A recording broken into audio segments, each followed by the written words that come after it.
Coach Riz, Lance Reisland. Lance, welcome to the show. Hey, guys, what's going on? Happy Tuesday. Happy Tuesday. We got to start with this, because you've been at the practices more recently than we have been. It seems like, in a lot of people's opinion, Diontae Johnson has played himself off this roster. Is that fair from what you've seen in practice and in the preseason games? Yeah, he wasn't great down in Philly, especially on that second day. He had some struggle, especially when it got pretty hot and bothered in that second, third session on that second day. It was pretty live competition. I think the thing that's frustrating for me when you watch Diontae Johnson is that when you watch him an individual, when you watch his tape, he is so talented at all three levels. I always judge a receiver on how does he release, how does he catch at the catch point and right after catch. And Diontae Johnson can do all those things. And there's some days in practice you're just like, how does he not do that consistently? Because I would argue up to this point, you can I think he was the number 2 guy at some points in this camp, just with his raw ability. And if you're thinking about like we're going to win, he's so talented. But then he kind of goes away for whatever reason it is, and then he's kind of a non-factor. And I think he's done that a couple too many times. And then he has some pretty key drops in those joint practices. So yeah, I think for me it's the frustration level, just because he's so talented, but it's not always there for some reason. All right, so it's more than just the games, because in the preseason games we watched. Obviously, he had the drop passes with Shedeur, and then we watched what happened with Dillon Gabriel and the cross up with that interception. So it's been a lot. But you said the joint practices, he just hasn't really been that good either. Well, like I said, he's had his moments, but there's times when he runs like comebacks, and there's sometimes when he runs routes. He is an elite route runner, and there's only certain guys that kind of stand out to you when you're.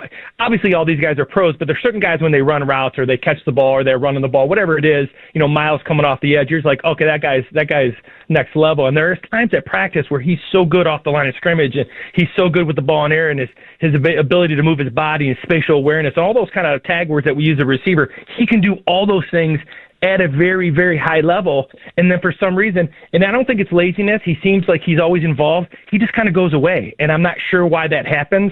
Either he's not demanding the ball or whatever it may be. But yeah, it's just the fall off of when you see, he can do it because you've seen it at such a high level, even at practice at times, and then it just kind of goes away for whatever reason. And it's kind of, I'm sure it's frustrating to those coaches as well. So, all right, so how would you do this? First off, I'm going to ask you, are they taking 5 or 6 receivers, and then we can go through the list? Well, that 6th one's going to be tough. And here's my thing, too, is what are they doing with 12 personnel? Because if it's 12 personnel, I've been just as impressed with Whitehart and Bates as I have been with some of those receivers in terms of what they're trying to do formation-wise. Because if you're going to be in 12 personnel and you're going to get 3 linebackers in the game, then you can do some different things with Judy and with Tillman or whoever that second guy is. So I'd be interested to see if they keep more than tight ends than they normally have, just because they're kind of going back to that. But yeah, I think it's 5. But if it's 6, is a Larvadan. So if it's 5, if it's 5, Judy, Tillman, Thrash, Bond, and then DeAndre Carter's got to have a spot to return kicks. We're out of spots for Diontae Johnson. Yeah, I mean, that's where it lies. And my thing is with Carter, the idea of him being a specialist, I think that's very important. The Browns have been so bad returning kicks, and I think that's vitally important. And you would like to see that kick returner, punt returner, and not that to be used, not at all on offense, but that's something they need to do when you're focused on.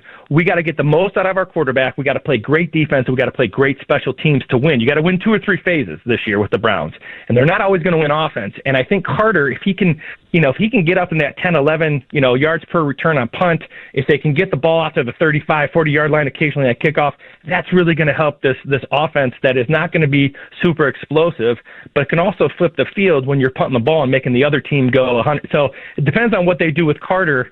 But yeah, if you had to guess, Caden Davis has been equally, as, if not better than Diontae Johnson in practice. He's been outstanding all camp and in the game. So I would not hesitate to keep him at all. All right, so this brings us to your car ride with Spencer German to Philly this last week. Does Spencer talk as loud in the car as he does on radio?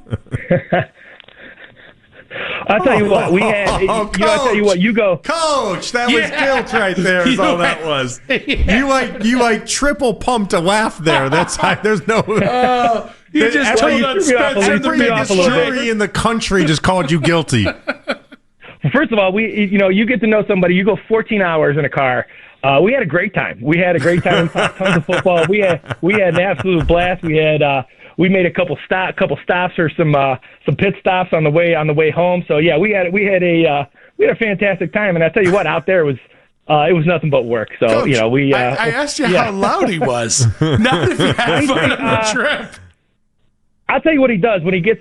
He's loud when he gets into his clips and when he's getting on radio. But no, he's pretty quiet. Besides when he's doing his cuts, everything else is pretty quiet. Good save. Yeah, it was a good Very save. good save. Yeah, we got there. Thank you very much. I'll work on it. Yeah. Where were your stops? What did you guys stop at? Well, we stopped on the way home. We had to stop at the Creamery in Penn State for the misses, and it was got a lot of ice cream, and it was fantastic. Just a couple guys at a creamery. Just got to stop for some cream. Couple guys and some ice cream. That's what we did. Ice cream. That's right. Lance Reisland on the I bet fan. you two had a That sounds a lot more awkward right now. That sounds a lot more awkward than it really was, but I appreciate that. All right. What is the ceiling for the Joe Flacco-led Browns offense?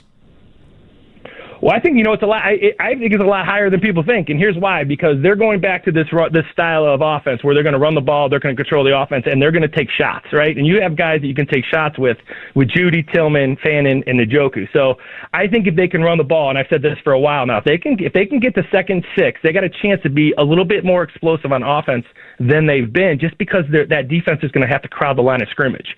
Obviously, the first down this year might be as important for the Browns as any other team in the NFL, because they can dictate what they want to do on second six. If they get the second 10, third and 10, they're in trouble just because that's not how they're designed.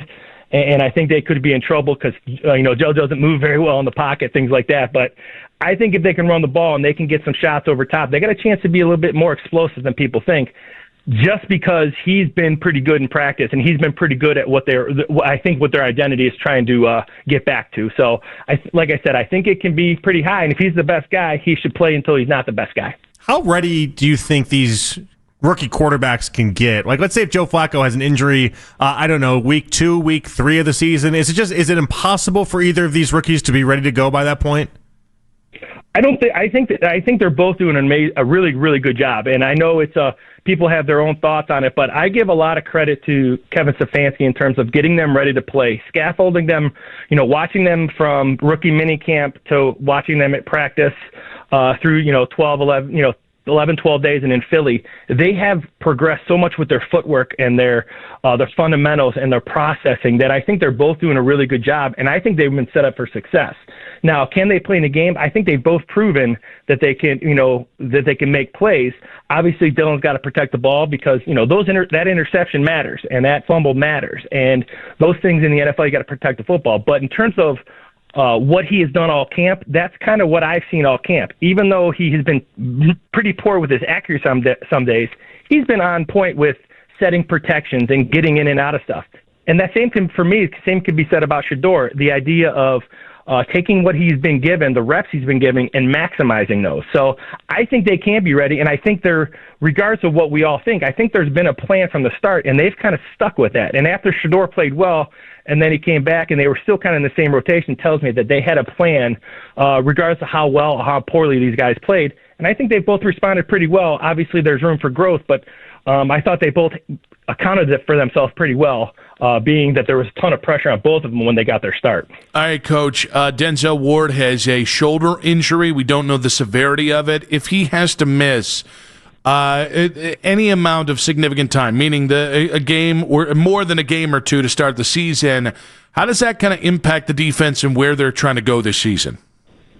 Well, I think it's huge. I think he's their second best player, and I've been my 4 years about now. I think him and Miles have been as good or better than they've ever been at practice. So, for what they're trying to do in that man coverage and that defensive line, now I still think they'll be a good defense with or without Ward, but I think they can be a top 3 defense with Ward because he's a guy who can take away a chance, maybe not take away, but can reduce the amount of production from a guy like Jamar Chase, right? So if you take Chase out of the mix, and all of a sudden They can't run the ball. Now you can turn that defensive line loose. But for that secondary, it kind of matches.